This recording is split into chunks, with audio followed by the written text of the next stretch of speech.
Buenas tardes, mi nombre es Erika Delgado, estudiante de la carrera en Licenciatura en Ciencias del Deporte y Educación Física, en el cuarto semestre. Les voy a comentar un poco sobre mi proceso de práctica en el Liceo Iguazú. Bueno, este Liceo Iguazú cuenta con más de 100 niños, solamente maneja la parte de básica primaria. Y pues a nosotros nos correspondió el grado primero y segundo. Cuando hablamos con el rector, él nos comentó que nuestro horario iba a ser en la tarde y que íbamos a tener un tiempo de media hora a 45 minutos de clase. Y como nosotros íbamos 4 horas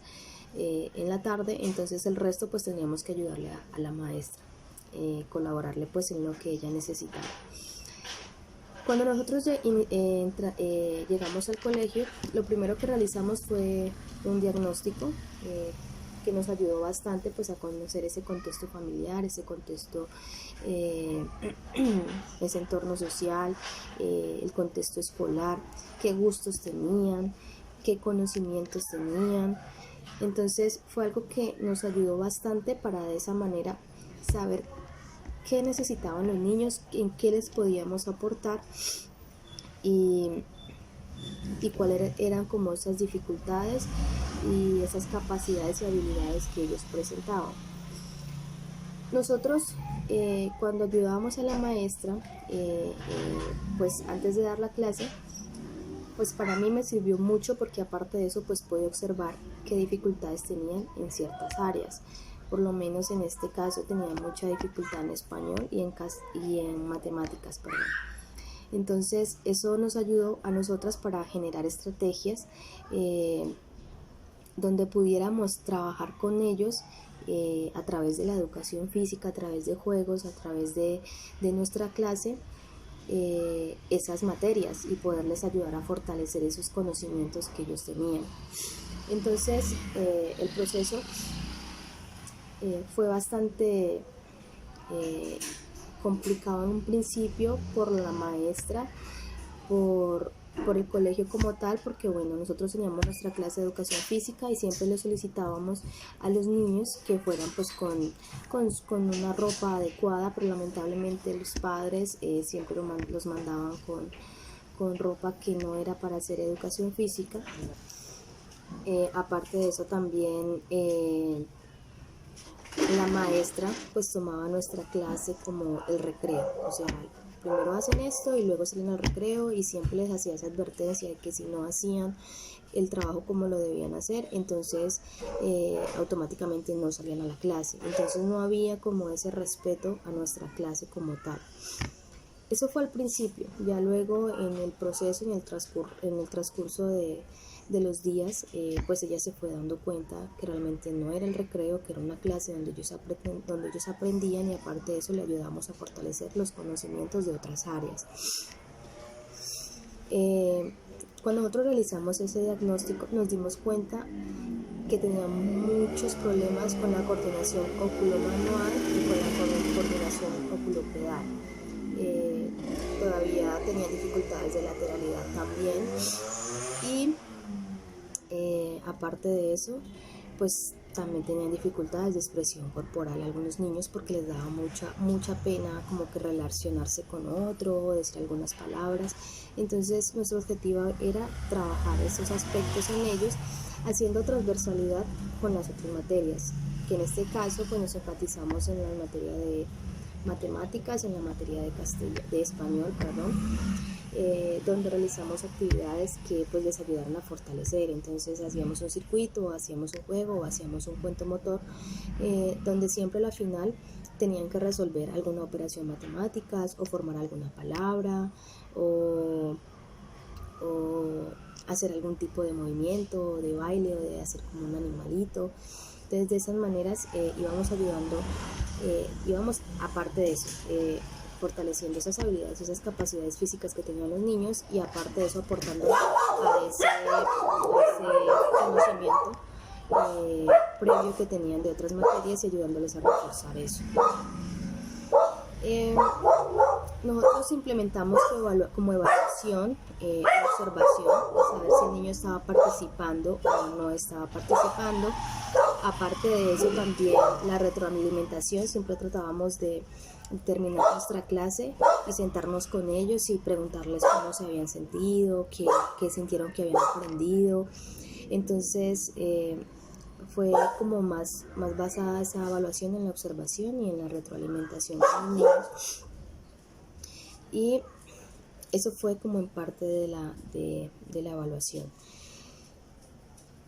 Quiero pues traer como a colación un caso, dos casos. En este caso el primero es de Samuel.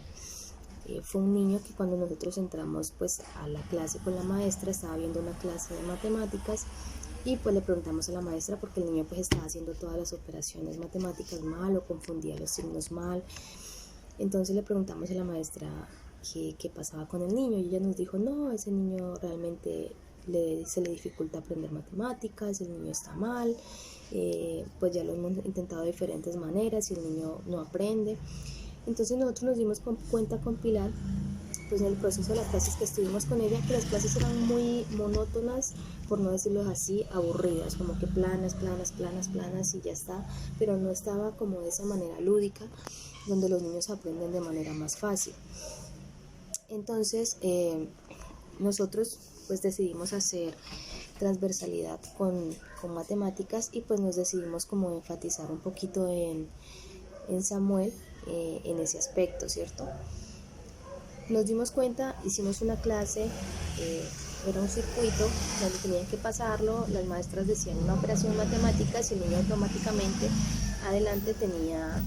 unas tapitas con números, entonces él automáticamente tenía que buscar el resultado. O simplemente antes de salir al circuito les decíamos ¿cuánto es 7 más 2? Entonces el primero que decía salía de primero, entonces él decía 9. Entonces esa era como la clase que nosotros habíamos planeado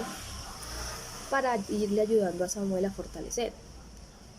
Sorpresa, se nos pasó cuando nos dimos cuenta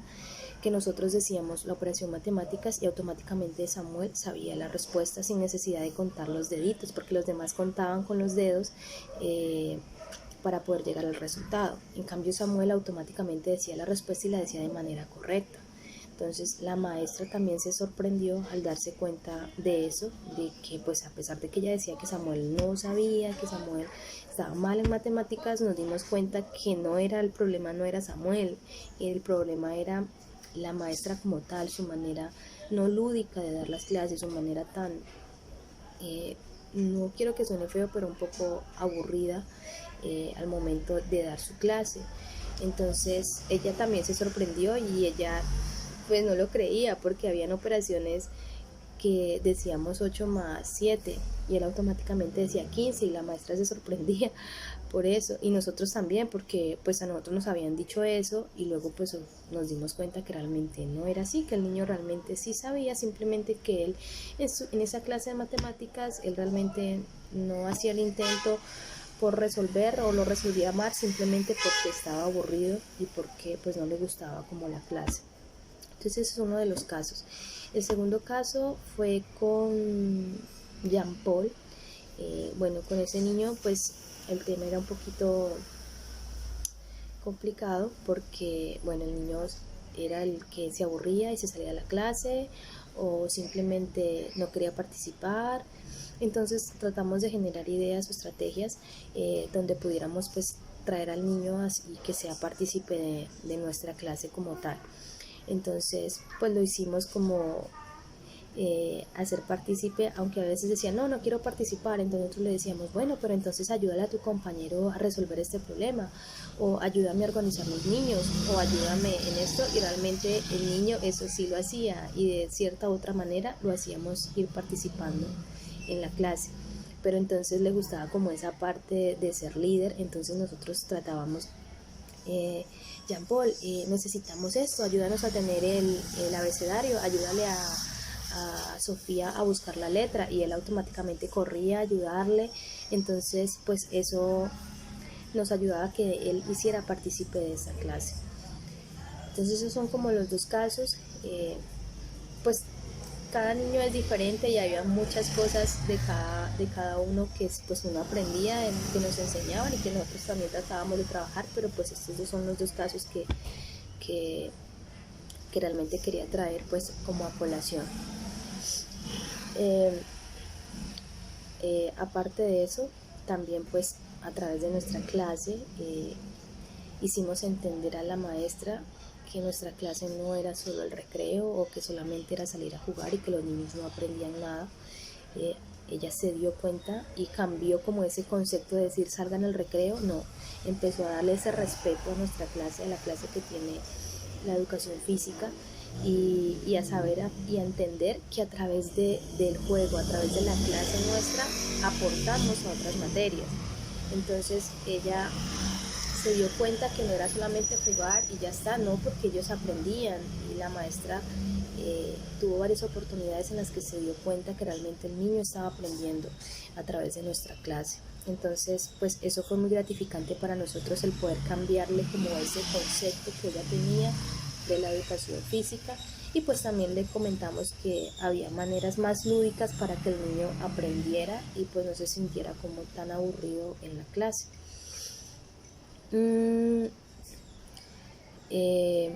Pues nosotros tratamos de realizar transversalidad con varias materias, como lo dije, con matemáticas, con español, y aparte de eso también hicimos transversalidad con el medio ambiente porque tratamos de llevar materiales reciclables y también induciendo al niño o enseñándole al niño lo positivo que es el reciclar y que al saber y que sepan que a través de un material usado y un material se puede sacar un juguete o se puede jugar con él. Entonces pues también tratamos de aportar en esa parte con el medio ambiente. Yo agradezco mucho la verdad estas prácticas porque aprendí muchísimo, tanto les puedo enseñar a ellos como ellos me enseñaron a mí. Aprendí como el momento de que tú tienes una clase ya planeada y que automáticamente a veces lo tienes que cambiar todo porque el niño o está aburrido o el niño no lo quiere hacer. Entonces la verdad eso me enseñó a tener que saber que tengo que tener siempre un plan B, que no me puedo quedar como con la planeación que hice y si ya los niños se aburren, entonces seguir y seguir, no, simplemente como cambiar y decir, bueno, esto lo tiene aburrido, listo, inventémonos, busquemos el otro plan donde sea más dinámico, donde el niño se haga más partícipe. Entonces eso nos ayudó mucho. Hubo un comentario de la maestra hacia mí y era mi tono de voz, eso lo reconozco, mi tono de voz es muy bajito, entonces pues sé que es algo que tengo que mejorar, es algo que voy a trabajar. Porque mi tono de voz pues no es tan fuerte, entonces ese fue como el comentario que me hicieron a mí, que realmente pues lo agradezco porque sé que es algo que tengo que mejorar. Aparte de eso pues también quiero pues seguir aprendiendo en esta carrera y poder seguir brindando esos conocimientos y hacerlo de buena manera y ser de esas licenciadas que hacen como ese cambio, que a través de mi trabajo empiezan a valorar mi clase, empiezan a respetar mi clase, porque lamentablemente la educación física actualmente es como la materia más desvalorada, la materia del recreo, la materia de perder el tiempo, cuando no es así, cuando todos tenemos claro que esta materia aporta muchísimo al niño, no solamente en su parte física, sino también en su parte psicológica, y que ayudamos a través de nuestras materias a fortalecer y a reforzar esas otras materias, porque a través de nuestra materia, que es un poco más lúdica, ellos también aprenden. Entonces quiero ser como esas maestras que generan ese cambio y cambiar como ese concepto de la materia de recreo, sino que es una materia que realmente aporta al niño. Eso es todo, eso fue todo mi proceso de prácticas en el colegio, en el Liceo Iguazú. Muchísimas gracias.